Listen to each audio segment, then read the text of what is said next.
The galaxy had forgotten the sound of human war. 1,000 years of treaties had dulled the memory of steel and blood, replaced by a peace so carefully engineered that it had the taste of sedation. The Galactic Empire stood proud in its self-declared eternity, its banners hanging across 100 suns, its fleets orbiting in mathematical perfection. Beneath that calm expanse, humanity endured, not free, not enslaved, simply contained. They tilled the soil of conquered worlds, they mined the asteroids, they served as translators, mercenaries, and subjects. The Empire had tamed them, or so it believed. The old songs of Earth were archived in museums, sung by AI choirs who did not understand their meaning. Children were taught that the human wars had been a necessary cleansing, that the species once called Terrans had nearly destroyed creation with their violence. The peace accords of Cygnus Prime were recited like scripture. No human shall bear arms in organized force. No human shall command a fleet.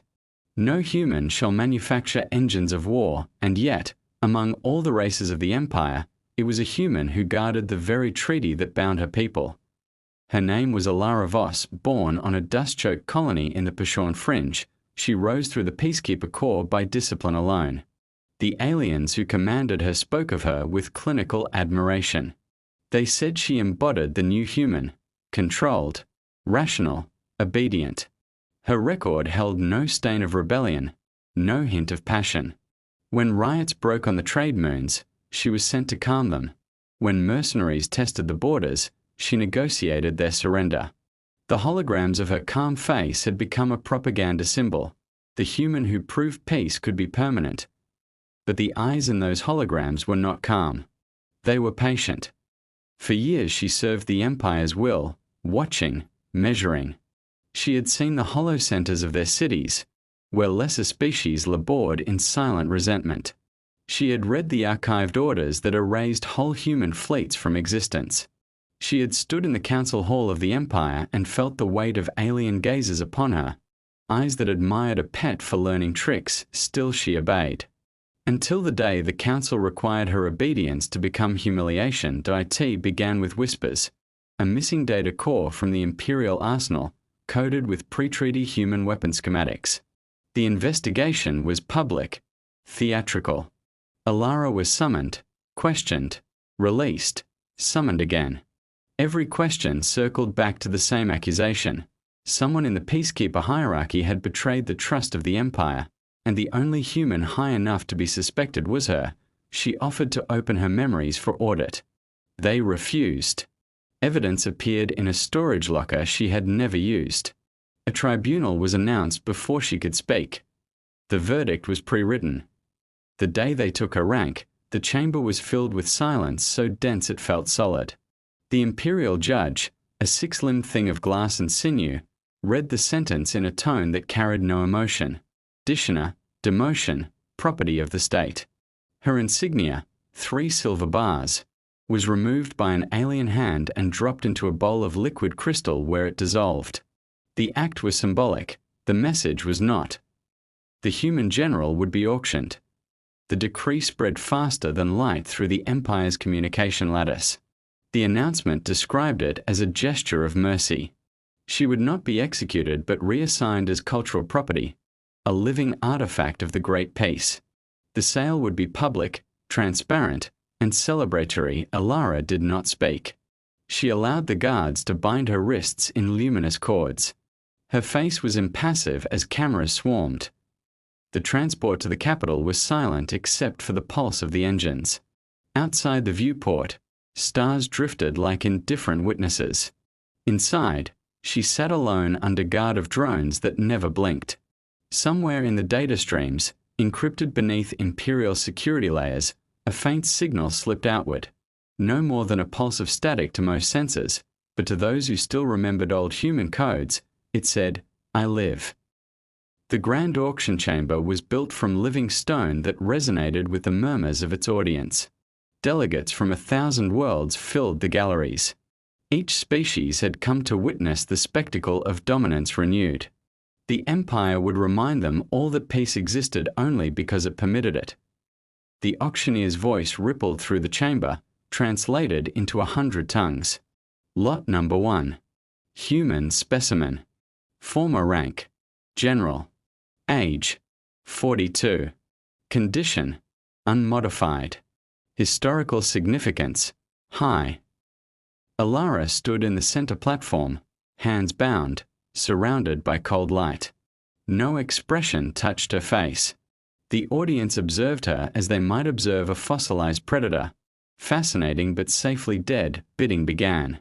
Numbers climbed, each increment a nail in the coffin of dignity. The alien nobles competed with lazy amusement. One promised to display her in a private museum.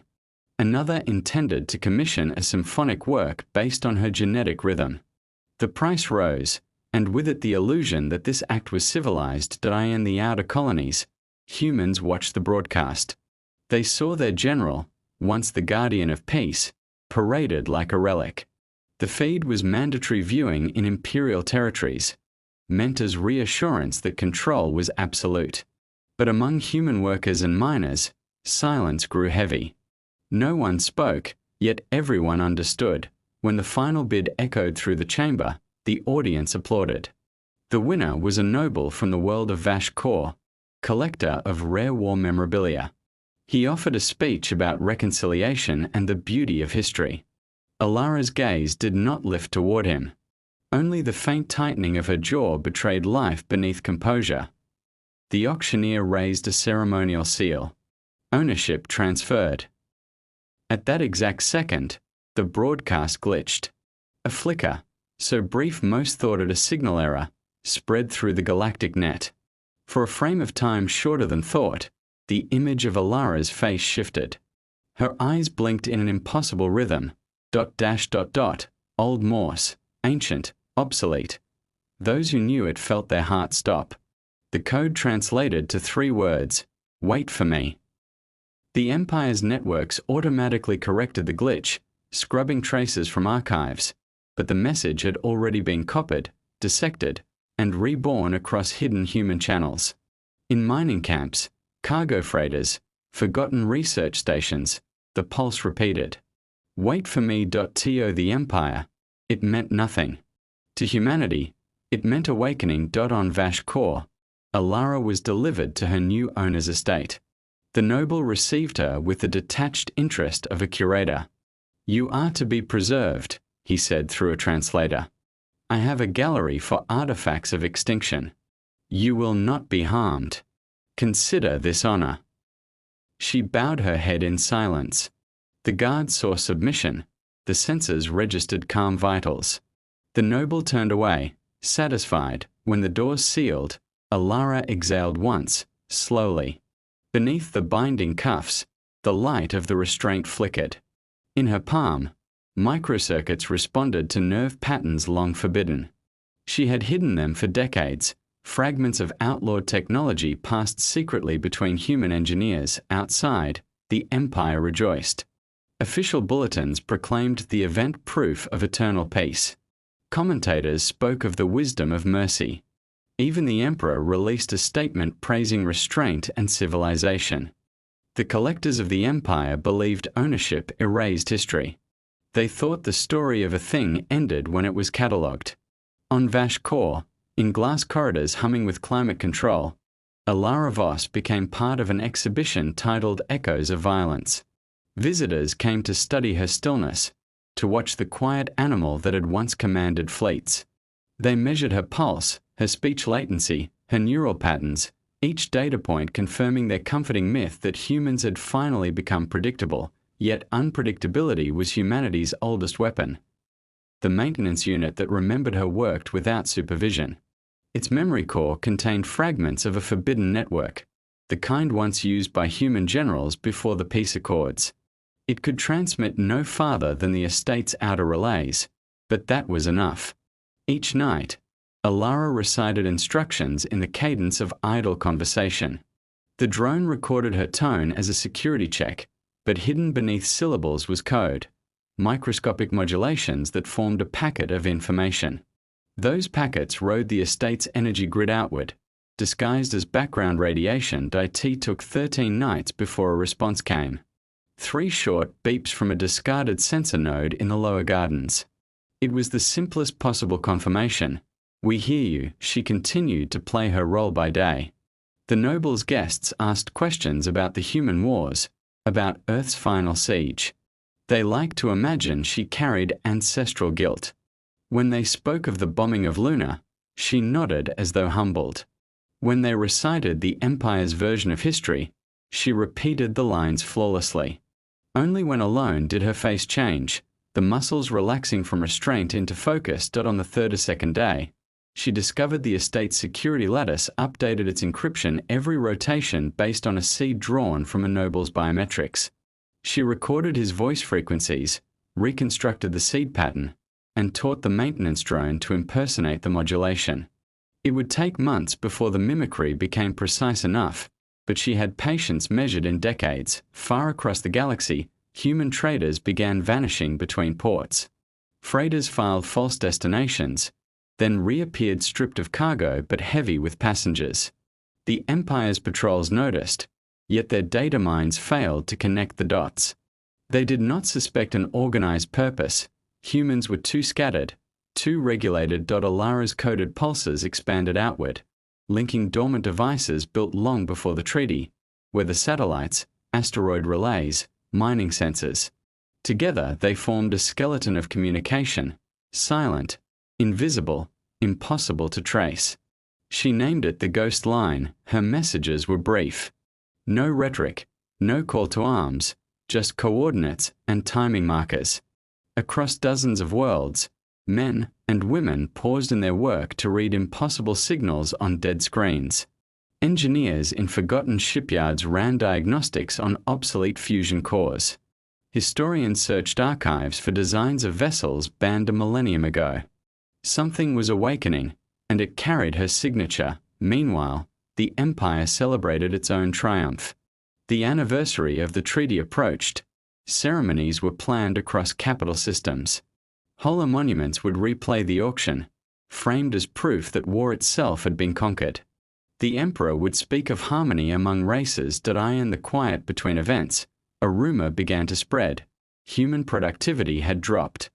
Mining yields fell, shipping efficiency declined, communication delays multiplied.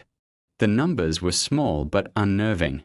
Economists argued over causes, weather shifts, morale fluctuations, solar interference. No one dared suggest defiance. In the council chamber, a Vexorian diplomat finally voiced the thought others avoided. Perhaps, it said in cautious tones, the auction was ill-advised. Symbolism is powerful. The Emperor's reply was a hiss of amusement. Symbols preserve order. Fear keeps memory sharp. Do you imagine the humans capable of organization after so long? The chamber agreed with laughter, relief flooding the air. The matter was closed. On Vash Kor, the noble of the estate drank in his private lounge, boasting to companions of his acquisition. "The woman barely speaks," he said. "They say she once commanded fleets larger than moons. Now she waters my gardens."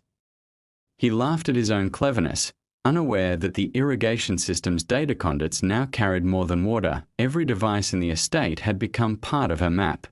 Every sensor, a vein in her growing design. When the first human ship lifted off from the hidden dry dock of New Cairo, its departure registered as an atmospheric anomaly.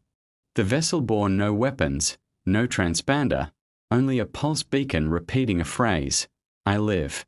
No official detected it.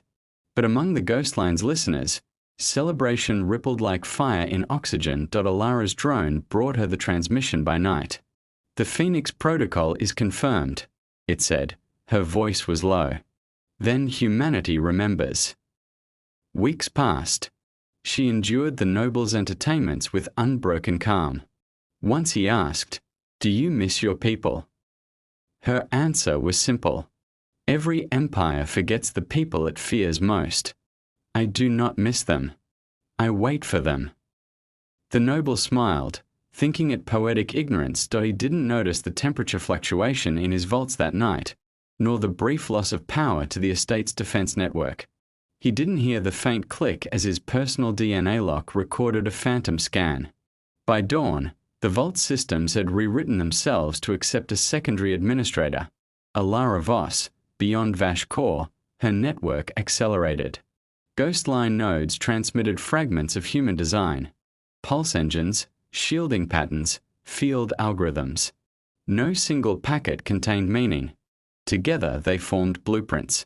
The humans were rebuilding knowledge that had been forbidden for 1,000 years, distributed so no one piece could condemn them. When Imperial investigators traced the statistical anomalies, they found nothing, just aging infrastructure and human inefficiency. Reports were filed and ignored. 8,000 light-years away, an old freighter arrived at a dead planet once used for weapons testing. There, buried beneath glass sand, lay the rusted bones of the Resolute, last battleship of the human fleet. Inside its hollow decks, miners discovered sealed chambers still intact. Within those chambers, sleeping machines awoke to Alara's signal. The Empire felt a tremor across its data net but misread it as a solar flare. Alara stood in her glass cage, looking at her reflection in the transparent walls. To the cameras, she was motionless. Inside, her mind traced the shape of the Empire, its fleets, its bureaucracy, its complacency. She saw where to strike, not with armies but with truth. She knew how fragile peace built on arrogance truly was. The maintenance drone hovered beside her. "Transmission complete," it reported. "Then the first phase is done," she said softly. "What is next?" "Silence," she replied. "Let them believe this is over. Let them laugh.